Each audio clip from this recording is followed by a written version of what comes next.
I would like to read from Whispers from Eternity, Paramhansa Yogananda's prayer demand. Make me anything, a Christian or a Hindu, anything to realize thee. Let me be Christian, Jew, Hindu, Buddhist, Mohammedan, or Sufi. I care not what be my religion, race, creed, or color, if only I can win my way to thee. But let me be none of these, if that identity enmeshes me in an enclosing net of religious or social formalities. Let me travel the royal high road of realization which leads to thee. If I am traveling on some bypath of religion, lead me into the one common highway of realization which leads straight to thee. Send me the sunshine of thy wisdom, that it lead me to the morning of my growing powers, and send me the moon of thy mercy to guide me rightly if ever I am lost in the dark night of sorrow. Truth is one and eternal. Realize oneness with it and your deathless self within. So the impulse to seek truth is in the soul of every human being. But it gets lost or covered by desires and attachments and various things. And a great number of people don't even seek truth. That's really sad. You look around this temple of light, unless you're on the internet, and it has representations of the great world religions. We don't have a symbol for the shamans and the whole other spectrum, but truth is one and eternal. Realize oneness with it and your deathless self within. It's all inside of our souls. And wonderfully, God keeps sending avatars, saints.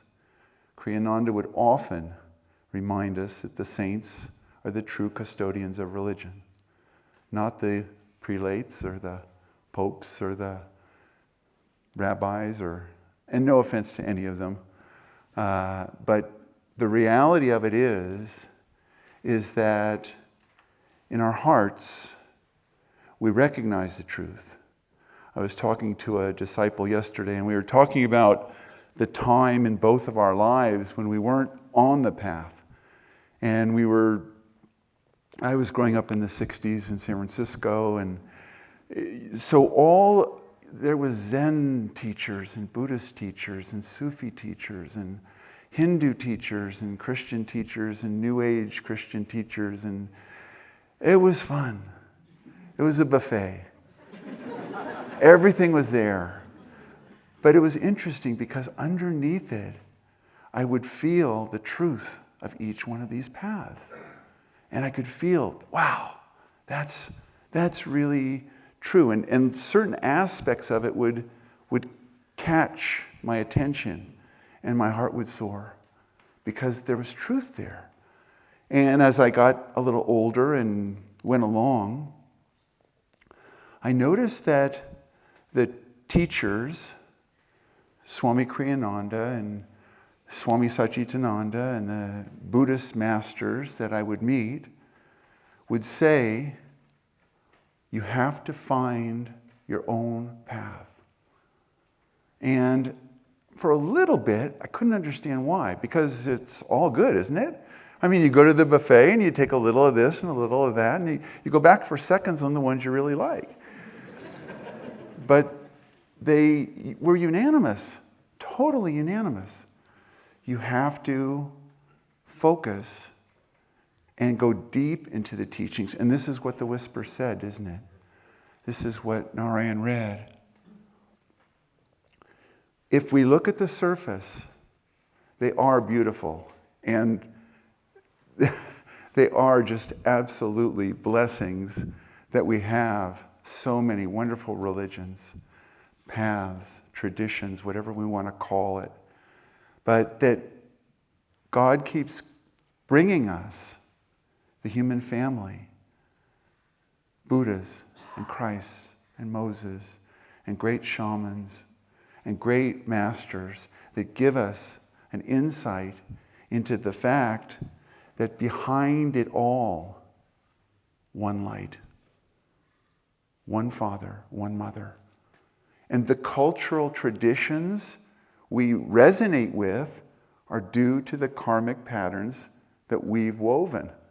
And so for some people, all they need is the white wall and the zen of sitting for hours and hours, blanking the thoughts. But what is the arrived goal of all religions? And it is one. We have different names: samadhi, satori, nirvana, ecstasy, on and on and on. But that experience is one. The teachings that get us there are many, because the karma that we've woven is as unique as each individual. What are there, 8 billion of us now on the planet? We've got 8 billion patterns to work out. But the truth is one and eternal, and we have to find the ways that get us there. The saints are the true custodians of religion. That's true. So we have to find the saint within us and cultivate that. And we have to throw off the things that don't work. Now, for most of us here in the Temple of Light, and for most of us probably on the internet this morning or this evening, the reality is that we've come to find our path. Most of us are disciples of Paramhansa Yogananda. Most of us are members of the Ananda Sangha. We're disciples of this great path. So we've gone through the buffet and we've found the one we like and we've got it. Now we have to dive into it. And that is what the teachers of every tradition tell you. Dive into the teachings that the Guru gives you. Find the Guru and then dive in. Whatever she says, do it. Whatever Divine Mother gives you, you take it. But you have to dive in, because it's only by penetrating into that white light, into the center of each path, that you see the reality of all paths. You don't see it. And it depends on what your upbringing is. But it can be very confusing when you're 17 years old and you're looking for truth, and you've got these Tibetan horns going on with the really cool hats and the wild chanting, and then the Zen guys, they only have black and white. Everything's black and white. I mean, even the cover of their books are black and white. I mean, it's like, whoa, this is kind of dry. But when you get into the center of it, it's stillness. It's peace. It's still the 8 aspects of God. It's the same. But you have to penetrate deeply into it. And you have to practice the teachings that you're given. And you have to practice them deeply. And whatever your path, go deeply into it. And, on the other hand, respect one God and all these beautiful pathways to get there.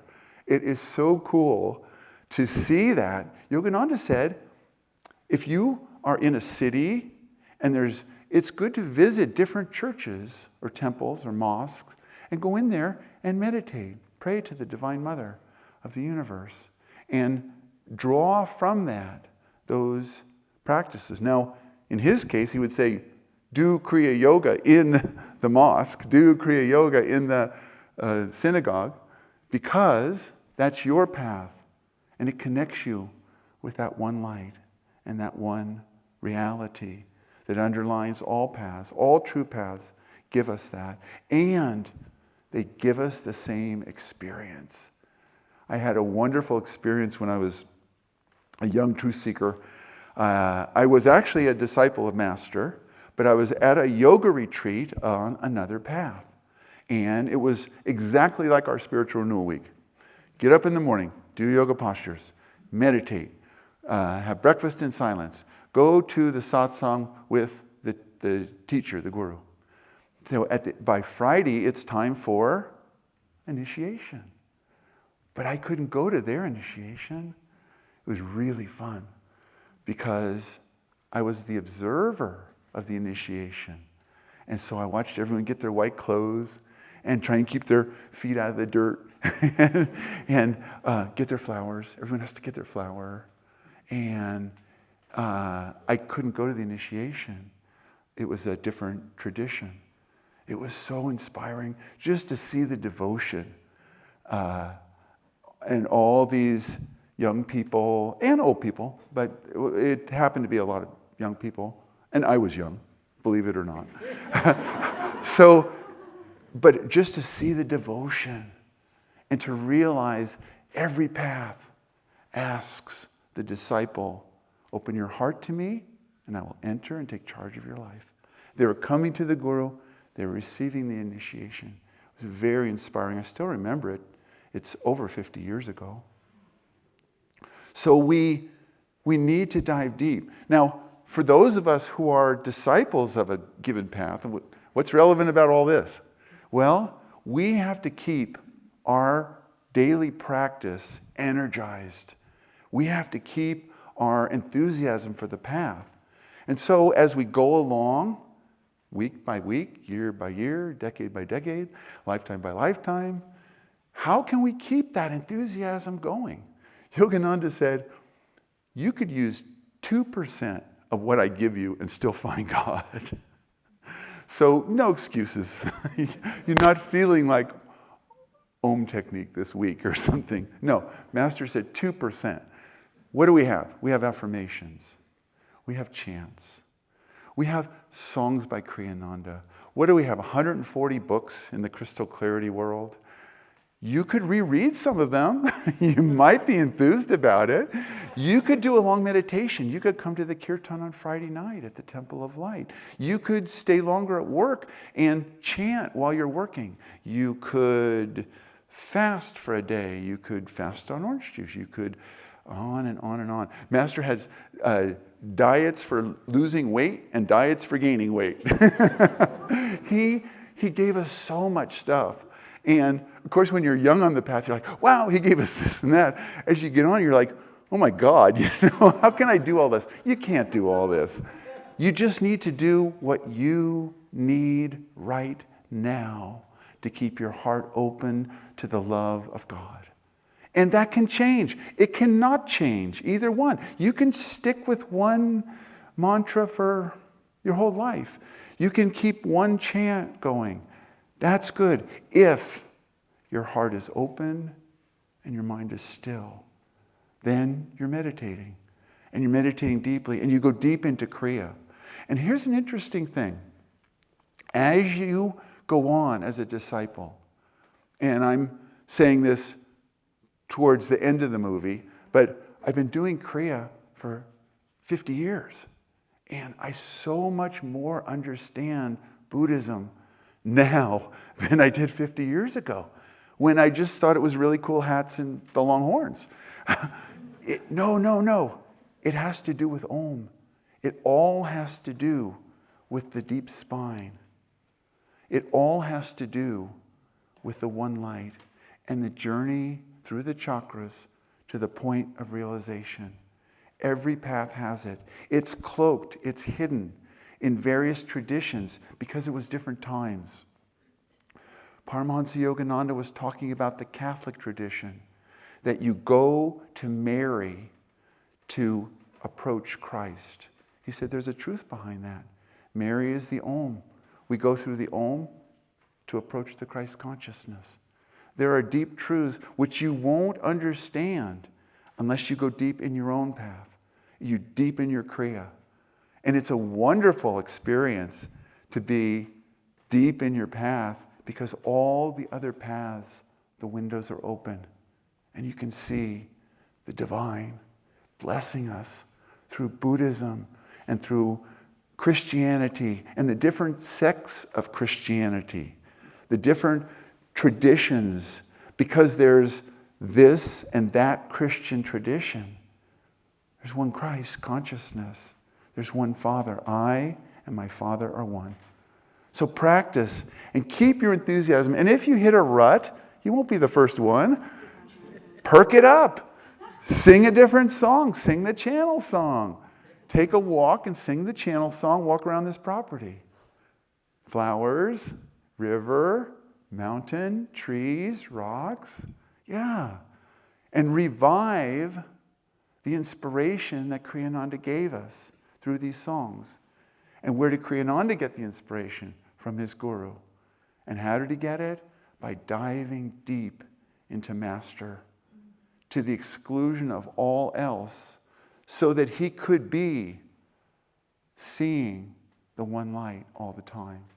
And that's why he was for everything and not against anything.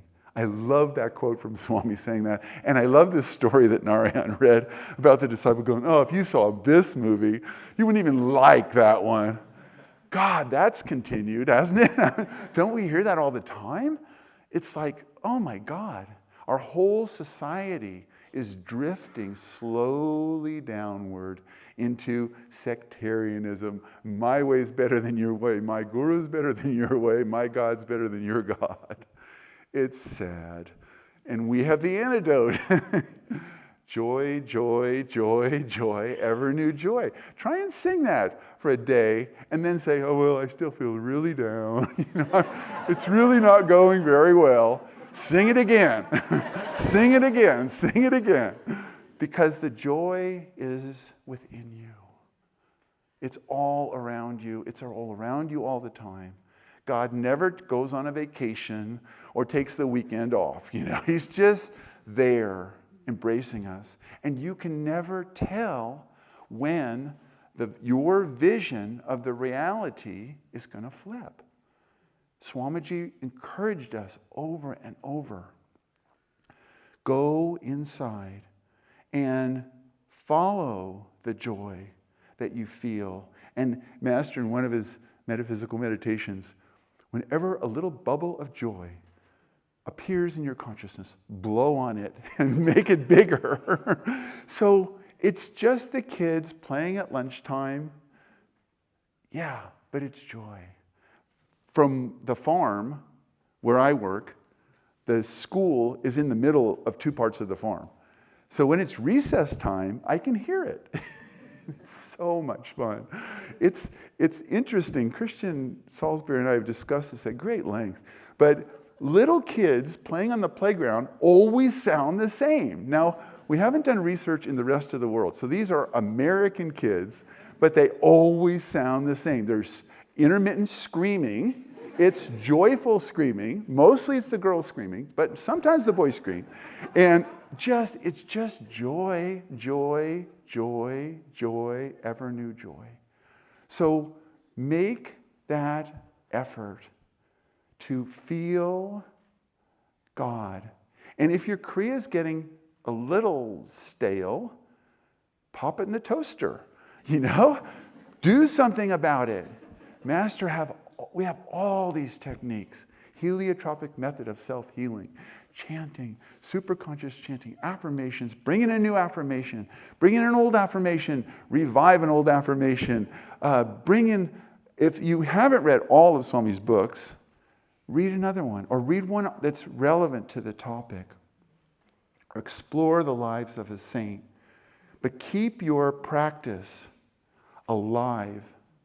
Keep your enthusiasm alive, and don't let it wane.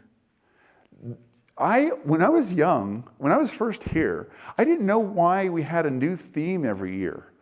I just thought we just have the same theme every year, can't we? And Swami would always, no, let's have a new theme. Why?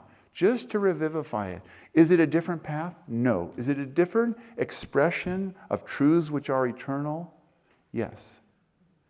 And each of us needs to revivify on a daily or weekly or as needed basis the enthusiasm and the love and the joy of God. Thank you all for what you do, because constantly I see people in big and little ways groping or grasping or insisting that the Guru keep their inspiration high. And you all do. And I'll just thank you generically, and those of you online, because we get reports of Sagar and others' dialogue with the great world, the great universe of the cyberspace disciples, and it's so inspiring. We do it in satsang, it's a little easier, but people persist, and the Guru comes to them, and he blesses them. Thank you for acting on that inspiration. Thank you for being who you are. Thank you for being disciples. On Tuesday, I have a suggestion for you. If you're slowing down in some aspect, Lahiri Moshai's Mahasamadhi. Don't miss this. This is a day, you've got Tuesday for the Mahasamadhi, you've got Saturday for the birthday. This is in my calendar, this is Lahiri time. This is the Lahiri week, where we just tune in. Who did Lahiri initiate into Kriya? Muslims, Christians, Hindus. It didn't matter to him. Why? Because the masters are in the white light. They are not in the spectrum outside of the center. And so they see the one light. And so he gave Kriya to them. And he taught them. And that is why he sent Master to the West. Remember that Lahiri held Master on his lap at the age of 1.5, and said, "Mother, your child is going to be a spiritual engine, bringing many souls to God. We are those souls." So Lahiri was blessing us in 1894, before we showed up in these bodies. So celebrate the birthdays of the masters, the Mahasamadhis. We're 3 months from Christmas. I mean, Thanksgiving's coming up.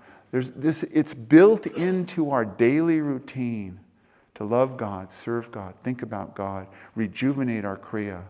Thank God that you have the Kriya key. And I thank God that you're using it. God bless you all.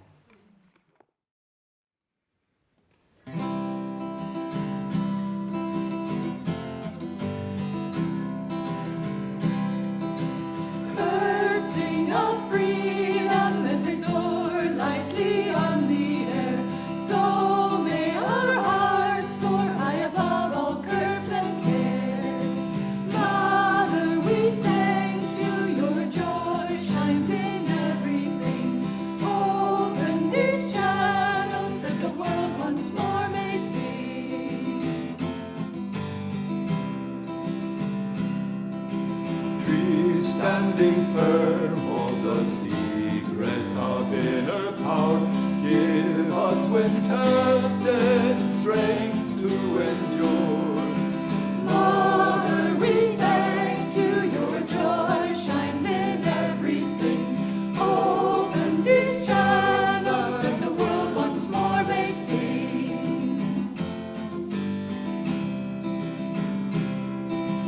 Stars send a message of light through eternity. Lord, when in darkness your radiance we see. Mother, we thank you, your joy shines in everything. Open these channels that the world once more may see.